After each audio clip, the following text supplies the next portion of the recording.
ഭയങ്കര കംപ്ലൈന്റ് പറയാറുണ്ട്, ഒടിഞ്ഞു പോകുന്നു.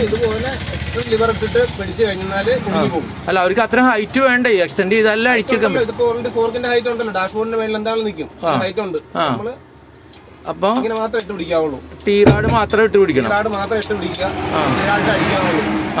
അതുപോലെ എൽറാഡ് കിട്ടി കഴിഞ്ഞാല് അവൻ എന്ത് ഇങ്ങനെ ബെൻഡ് വരും. അതുകൊണ്ട് പൊക്കമുള്ള റാഡ് ഒരു കാരണവശാലും ഇടരുത്. റാഡ് മാത്രം ഇട്ട് അഴിക്കാവുള്ളൂ. അപ്പൊ നിൽക്കുമ്പോ ഇതുപോലെ തന്നെ ഈ കൈ പിടിച്ച് തന്നെ അഴിക്കുക. എല്ലാ അഴിച്ചെങ്കിലും ചരിഞ്ഞു പോകും.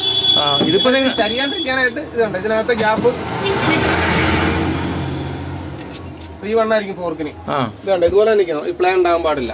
അതായത് പ്ലേ കൺട്രിമാനിപ്പം മറ്റേതാണെന്നുണ്ടെങ്കിൽ ഇതിനകത്ത് പ്ലേ ഉണ്ടാവും. ഇതുണ്ട്, ഈ ഗ്യാപ്പ് കറക്റ്റ് ആയിരിക്കണം, എന്തെങ്കിലും ആയിക്കോളൂ. എന്നിട്ട് ഇപ്പൊ ഇതാണെന്നുണ്ടെങ്കിൽ ഇതുപോലത്തെ ആകുമ്പോ പ്ലേ ആയി കണ്ടോ. നമ്മള് ഫോർക്ക് ഇട്ട് കഴിയുമ്പോൾ ഇങ്ങനെ ചരിയാനുള്ളൊരു സാധ്യതയുണ്ട്.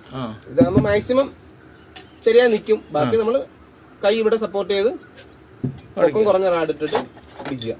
കൈ ഇങ്ങനെ സപ്പോർട്ട് ഇട്ട് പൊക്കം. ഇതിപ്പോ വാങ്ങിച്ചിട്ട് 1 വർഷത്തിന് മുകളിലായില്ലേ? ഇത് മേടിച്ചിട്ട് ഇപ്പൊ ഒന്നൊന്നുമല്ല, ഒരു 2 വർഷത്തിന് മുകളിലാണ്. 2-2.5 വർഷമായി. 2 വർഷം എന്താണല്ലോ ആയിട്ടുണ്ട്. നമ്മൾ അപ്പുറത്തെ വർഷം മേടിക്കണം. ഒരു കുഴപ്പമില്ല. ഇതുവരെ ഒരു വർഷം മുമ്പില്ല. ഓക്കെ, ശരി. അപ്പൊ ഓക്കെ.